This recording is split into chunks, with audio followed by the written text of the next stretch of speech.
بسم الله الرحمن الرحيم هل أتى على الإنسان حين من الدهر لم يكن شيئا مذكورا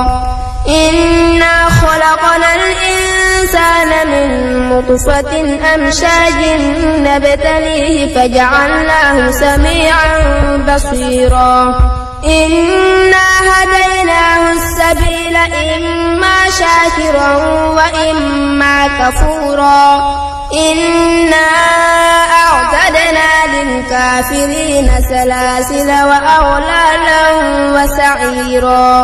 إن الأبرار يشربون من كأس كان مزاجها كافورا عينا يشرب بها عباد الله يفجرونها